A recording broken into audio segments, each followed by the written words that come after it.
Hi, I'm Wynna Broom. I am the wound ostomy care nurse for Shore Regional Health in Easton. I cover Easton and I also cover the ERs in Cambridge and in Queen Anne's, and I do calls also to Chestertown. So if any of you work in any of those areas and know that the nurses or someone's asking for some assistance with wound care, don't hesitate to have them call me.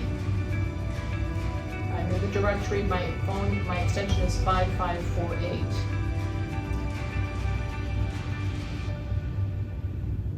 So this is just the introductions class today. This is specifically for nursing techs, and we are covering wound care, pressure injuries, and ostomy care. The objectives for today are the following. We're going to define what a pressure injury is and who's at risk for pressure injuries, staging of pressure injuries, pressure points, prevention of pressure injuries, how do we deal with skin tears, some dressings, common dressings that you're going to see on the units. And then as far as ostomy care, we're going to cover the 3 types of ostomies that you will encounter in the hospital, the type of ostomy supplies that we use here at Shore Regional Health, and we're going to go over how to change an ostomy appliance with you. When we're talking, we'll start from the beginning and then we'll get into the ostomy care. Pressure injury, and many of you might already have learned this in your nursing tech class, but this is just a review for you. That the pressure injury, it used to be called a pressure ulcer or pressure sore. Those are old terms now. We call them all pressure injuries. And it's a localized skin damage, usually over a bony prominence, meaning a bony part of the body. You're never going to see a pressure injury on the front of the body. You're going to see it usually on the back or on the shoulder or on the heels. Here in this picture, it's showing a heel. Who's at risk for these pressure injuries are the very young and the very old. So you will see these in the majority or many of our patients that are older, correct? Because they are very fast to develop these pressure injuries. We don't see many children in this setting, but you may see very sick children in the emergency room if you work in the emergency room. So they also are at risk for these pressure injuries. So specifically, those patients, besides the age thing, it's also patients that are incontinent of urine and stool, patients who have had a previous pressure injury in the past, patients that Braden score, and that's the score that we assess, the nurses assess all patients on admission and every day for that score. And if that score is 18 or less, then they are at risk for a pressure injury.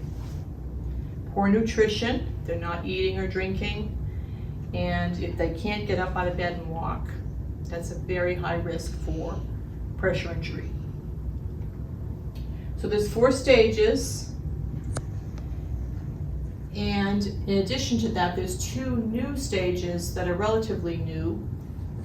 1, 2, 3, and 4, and then we have an unstageable pressure injury, and we have a deep tissue pressure injury. And it's not that we're going to ask the nursing techs to identify these or say, yes, this is a pressure injury stage 2 or stage 4, but it's good for you to know what you're looking at. And it's good for you to know if you see something, then you're going to tell the nurse. If it's not been identified yet. Sometimes you're the first person to identify these, and it's very important that you communicate that with your nurse that you're working with. When I talked about the different pressure areas, this is a really good video, a good slide to show the different areas that you will see pressure injuries. Here, it's wherever the patient's lying. And there I said not on the front, and here we go.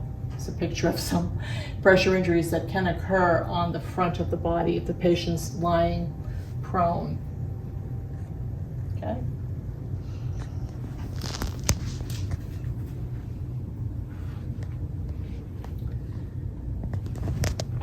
I'm going to just show a few slides of what a pressure injury looks like, and I have included in these slides just some basics of what the general treatment of these wounds are. Okay, so stage 1 is a very reddened and it's non-blanchable area. So if you pushed your thumb on that area, it wouldn't change color; it just remain red. This is treatable at this point. So what we usually do before it can advance into a stage 2 or stage 3 pressure injury, we want to really take care of these heels. Every person that comes in, every patient that you take care of that's bedbound, you should be looking at their heels. Don't leave the stocking on. Take the stockings off and look at their heels and see if they're red.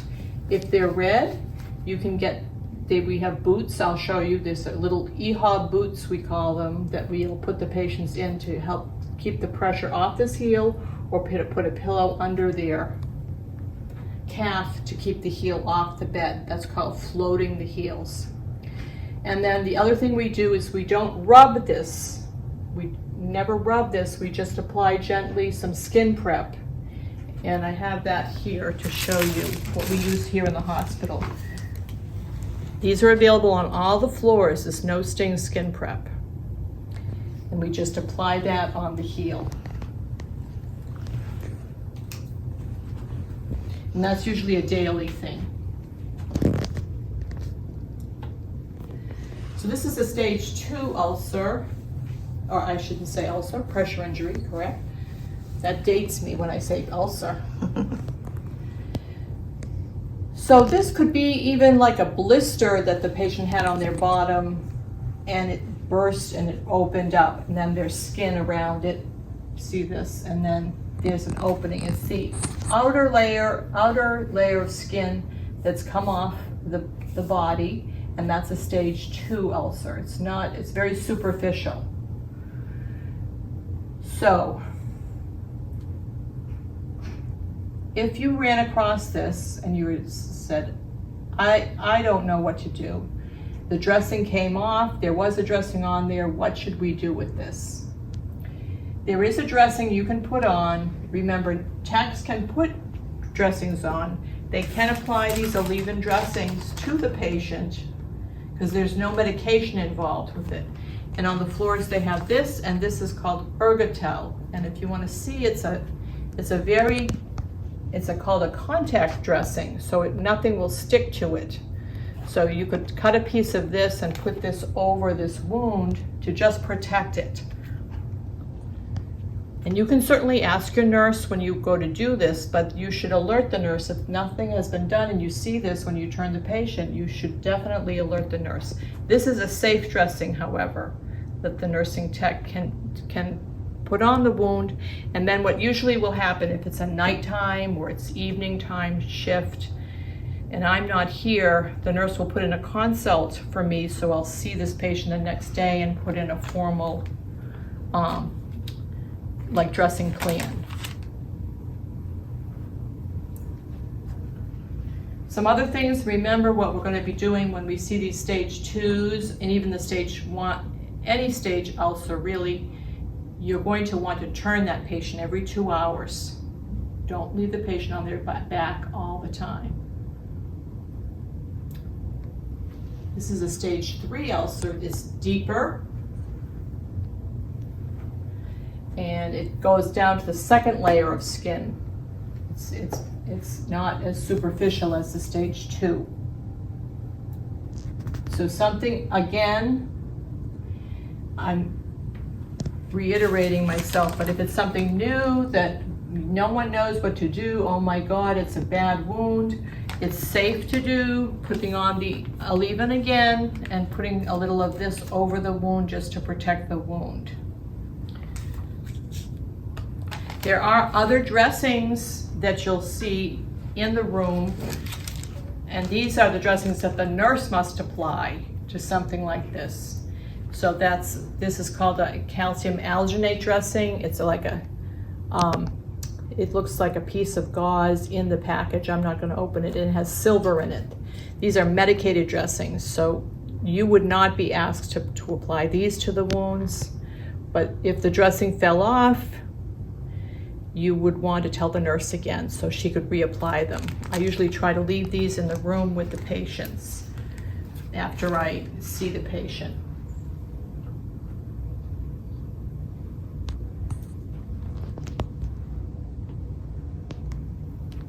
And then this is a stage 4. This is a much deeper wound. You can see at the base of this wound, it has some tendons showing. This might be right on the patient's hip here. I believe this is where that wound is. So in a wound like this, where it's so deep and it goes down to even the bone, often we will put a moist to dry dressing, and sometimes that's when we'll use the wound vac. Wound vac dressings are done mostly, almost totally by me or the other wound care nurse that works with me. Her name is Bridget. We usually, when patients have this very deep wound, we put them on a specialty bed, a dolphin bed, and that gets delivered to the hospital. And then we switch the patient from their regular bed onto one of those specialty mattress beds. That helps relieve more pressure than our beds can.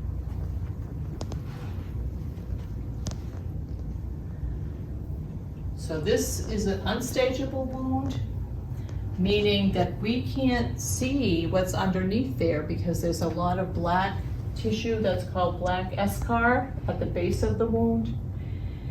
And what are we going to do about this one? There's, it's very, very difficult to treat this. We often, in many cases, we don't treat it. We just apply some betadine to that wound. I got this little bottle. You might see this in the room. Again, this is a medication, so the techs will not be applying this to the wound, but you might see it. And when we paint that with betadine, we just leave it open to air. We leave it to dry out. We don't try to dress it or do anything with it.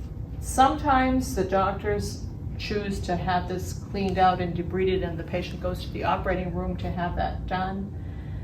But as far as treatment on the floor, the best treatment is that you can provide as a nursing tech is get that patient in those pressure relieving boots, those EHOB boots, and leave that open to air and alert the nurse. Again, alert the nurse that you found this.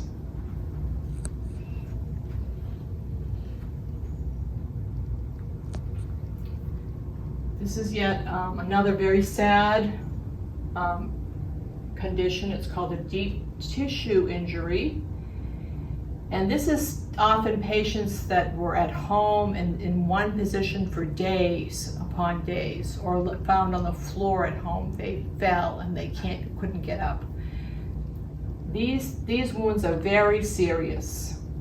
Again, you discover this when you're turning the patient, you're washing the patient, you're turning them, and there was no mention of it from the nurse that's working with you. You call that nurse in to take a look at this bottom.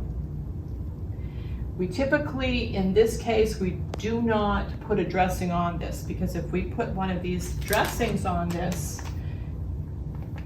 it may take off this whole layer of skin here. So the treatment plan is very frequent turning, trying to keep the patient off it, keeping the patient clean and dry. This wound always will get worse. This skin will slough off at some point, and when it does, when it sloughs off, then we will change to putting a dressing on this wound. The barrier cream that we use in the hospital, we can sometimes use that around the edges of that wound, just to kind of protect the edges of the wound, but that's about it.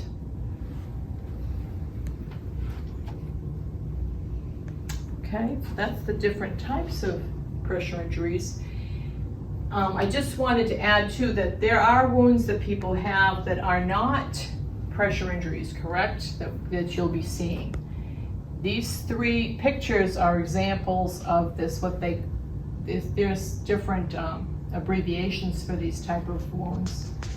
Either moisture-associated skin damage, incontinence-associated dermatitis, and this is what this is. This is from someone having chronic diarrhea or chronic urine, and it kind of burns their skin. So we're not going to call this a pressure injury when they look like this.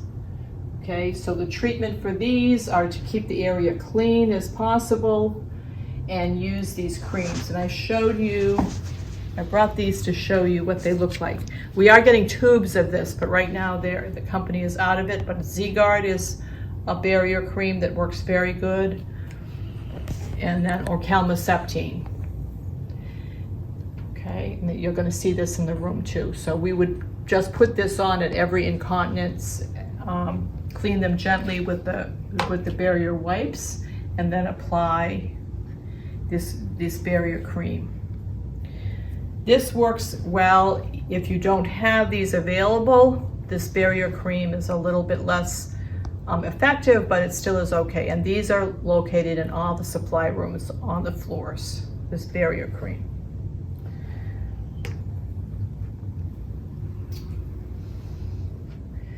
So if you find someone that's chronically, especially for women, and chronically wet, you've changed the pads a number of times. Remember, no diapers, avoid diapers in patients that are on bed rest. They should only be using the pads. And ask the nurse about using that PureWick device. I did not bring one with me, but I think you'll go over that in another class with your orientation. That's very effective to try to keep patients' skin dry, because you want to try to keep that skin dry as possible with the zinc cream to help this heal. Also for men, if the man is incontinent, suggest maybe a condom catheter if you're constantly changing them. So this is the picture of these boots that I made reference to for those heels. This is called an EHOP boot. These are found on every floor, and we will be stocking these in the emergency rooms also for patients. This is an EHOP mattress. This should go on any high-risk patient. And you should, ask the nurse, if the patient's coming up the hall from the ER and they're 80 pounds and look like they're 90 years old or very frail patient, automatically put this on the bed. This is not a physician order. These are found on every supply room, on every floor. Just go ahead and put this on the mattress before the patient gets on the bed. If they have actually any kind of wound on their bottom or the nurse is giving you a report, we should put these on the bed. These can be applied to the patient's beds with the patient in them also, but it's a little tricky. And the inflators for these are in all the supply rooms. There's a little, looks like a hair dryer to fill this mattress up with. If you put this on the bed, the rule of thumb is that you also get a chair pad to put in the room. The patient should be sitting on this, not only in the wheelchair, but in the chair in the room. And we have a specialty one that's green, that's for bariatric patients.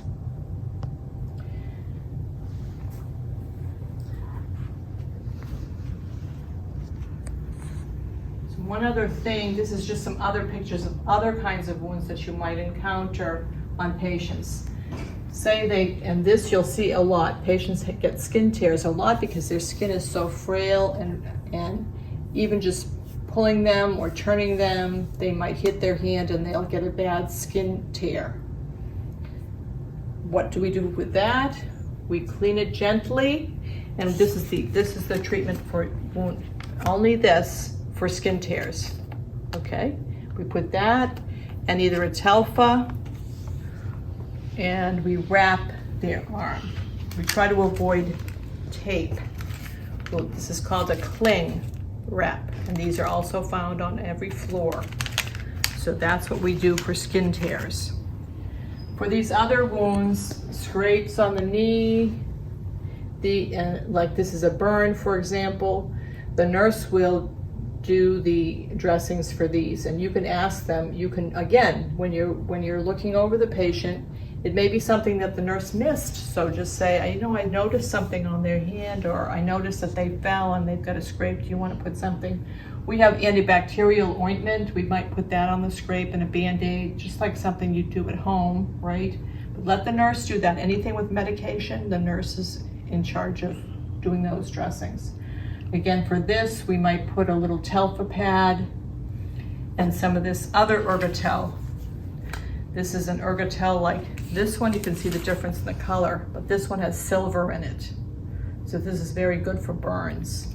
It's not, doesn't show it, but it's brown in color. That's the difference between this one and the plain Ergotel.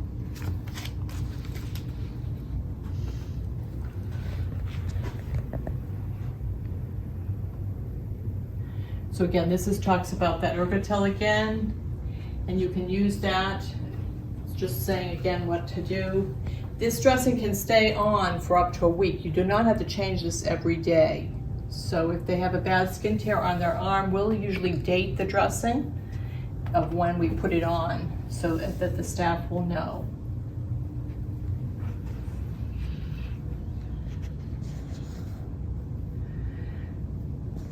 So remember in that those stage 4 ulcers I mentioned, a wet to dry dressing, sometimes we pack wounds with something called chlorpactin. It doesn't look like this. It comes in a jar, looks like a bottle of normal saline, but what it is this chlorpactin is mixed into it. It smells like bleach. This is for very infected wounds. Again, anything with medication, this, or the betadine here, this is what the betadine here looks like, or that Restore dressing here. All right, these are for the nurse to apply. And if they say, oh, you can do it, you can go ahead and do that dressing. No, if it's medicated, that's the only dressings that I want you to refer to the nurse to do those dressings for you. Okay, they should be doing those dressings. So now we're going to get into the world of ostomy care. And just as a little review, I think many of you have dealt with ostomies before, but if you haven't, there's 3 types of ostomies. There's a colostomy, and they can be at different parts of the colon, the large intestine. And then there's an ileostomy, which is close to the small intestine. And then there also, you may see a urostomy, and that goes into the ureter that drains urine from the kidney, just out that little os. Okay. Here, I've got a model here. So this is kind of like a urostomy. This is a colostomy. And this is an ileostomy, I think. Am I right? I don't know. Ileostomy, colostomy, urostomy. And sometimes there's a double lumen, and they have a little guard here for this stoma when they first put this in the operating room. I think I have a better picture of that in the next slide. So this is the picture of that, and they call these loop bridges. They're plastic rods that go underneath the stoma. When we talk about ostomy care and who can change into colostomy, the nursing techs can change all the ostomy bags and faceplates on simple colostomies, okay?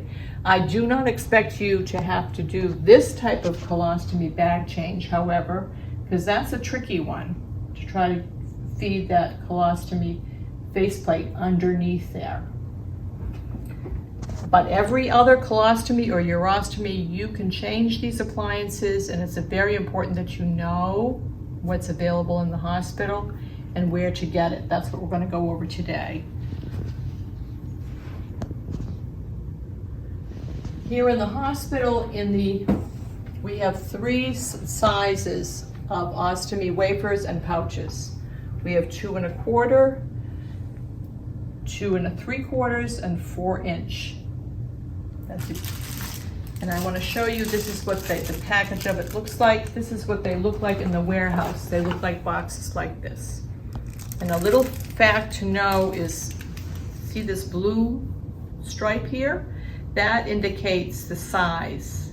Blue is always 2 3/4 size bags and pouches. And the bags also, the box of bags also has that blue stripe. So when you're sent to the warehouse, which is in materials management in the hospital here, in the ERs, I believe it's in their supply room where they keep these. This is the most common size, 2 3/4 inch. And this is what they look like. There's usually 5 to a box for the wafers.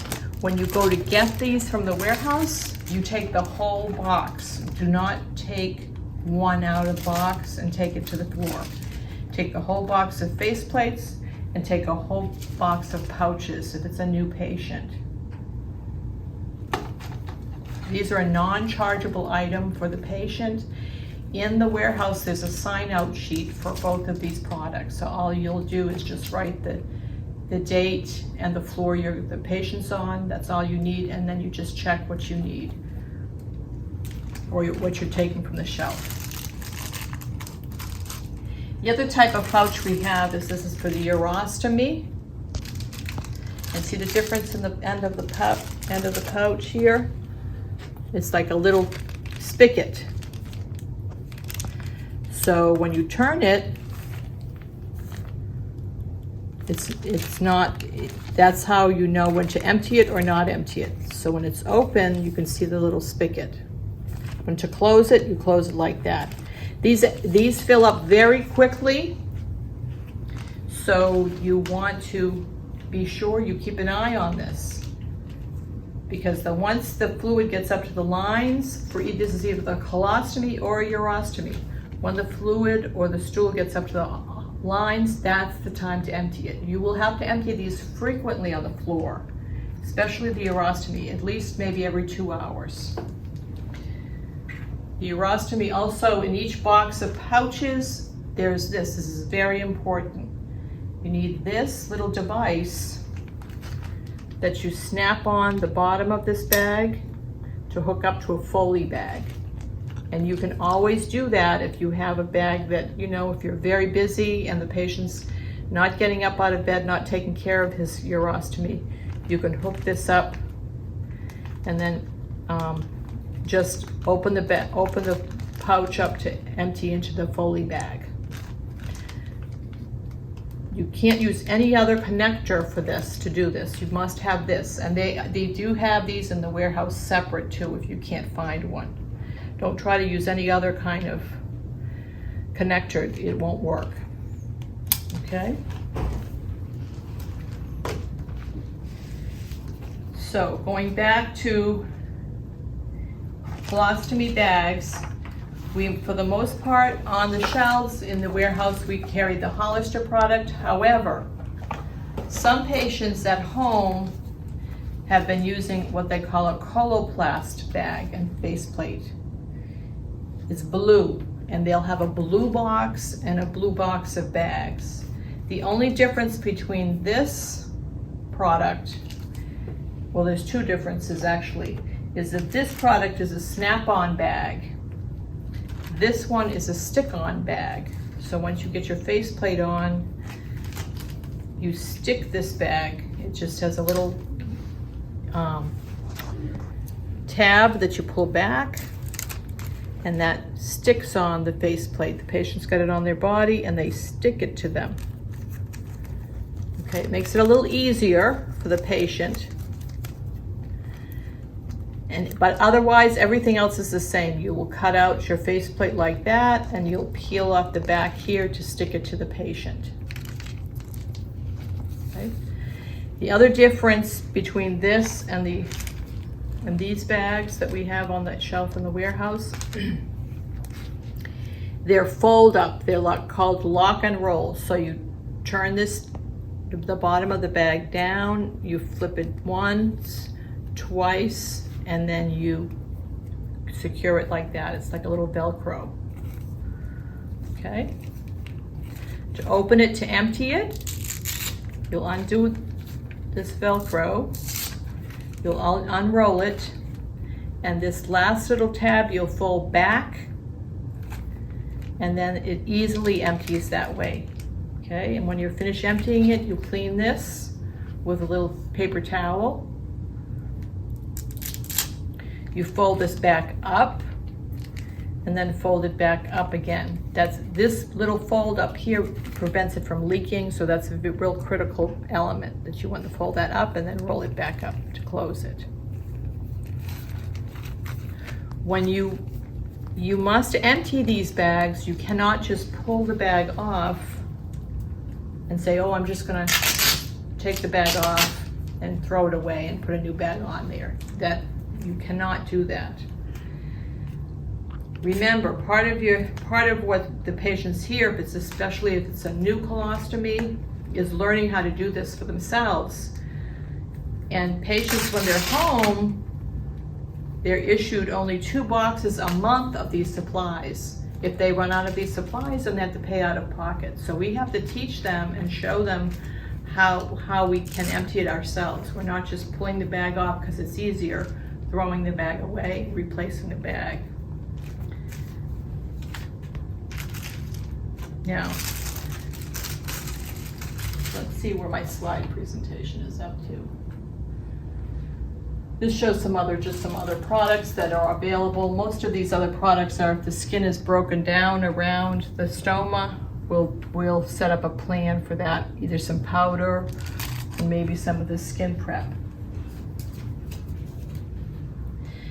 Now, when you're doing we'll just go through and do a little ostomy application here. When I set patients up for this, we usually provide the patient with a pair of ostomy scissors. And you know what? I don't know if I brought any.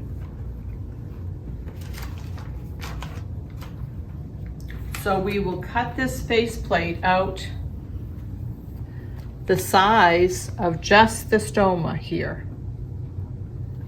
Okay? And then once we cut this faceplate out just to the edge of this, you don't cut it over any larger or any smaller. We'll take the back of this off. We'll put this on.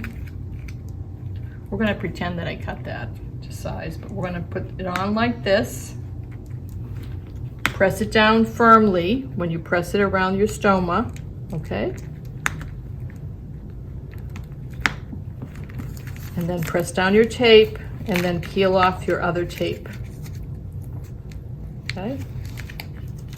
On the back, just do the first tape and then do the second tape with these Hollister products.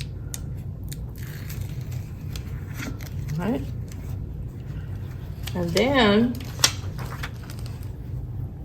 say this is your bag, we'll snap this bag on.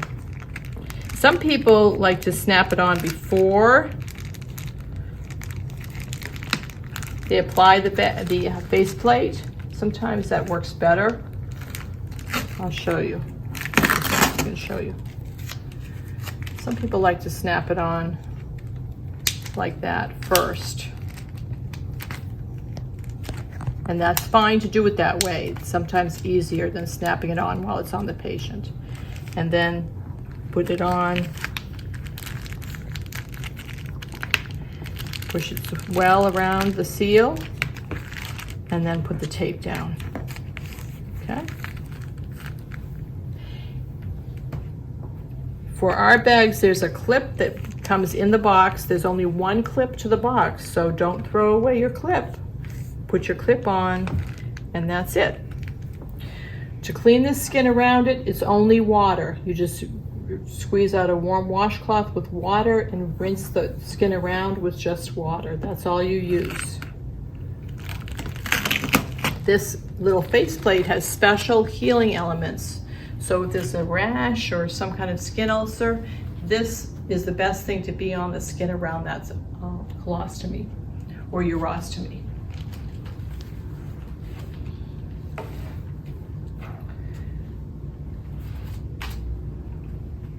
else do we have here?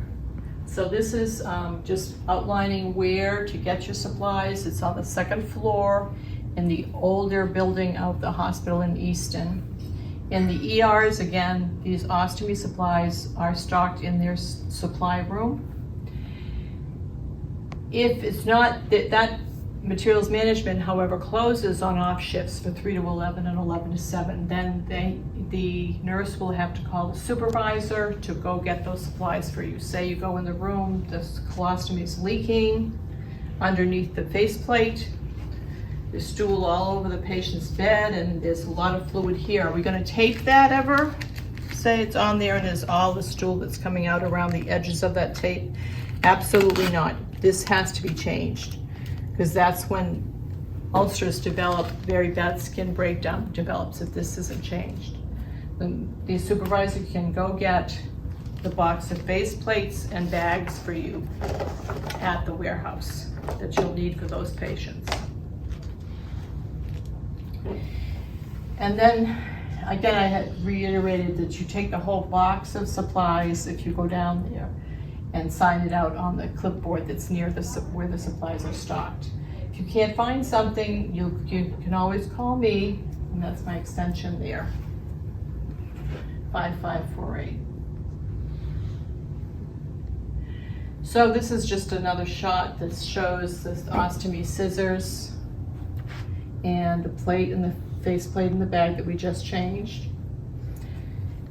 If the patient has a rash on their skin around the stoma, then we will use some of this product, that No Sting Skin Prep, around the skin also to try to help it to heal.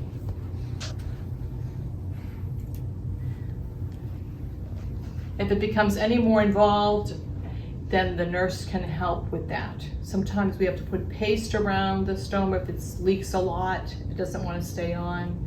And the nurses have a little bit more training as far as specialty problems with these stomas.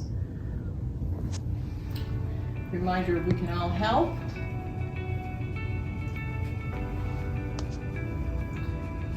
And we can't do any questions, unfortunately, but I'm always there to answer questions for you.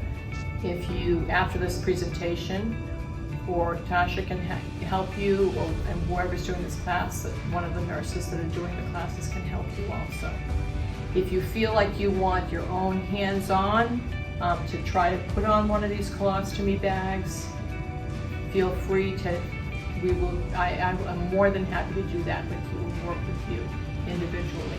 And if you've never done it before and you're working, don't hesitate to say to the nurse, you know, I've never done this before. Can you give me a hand? I just want someone else to make sure that I'm doing it correctly.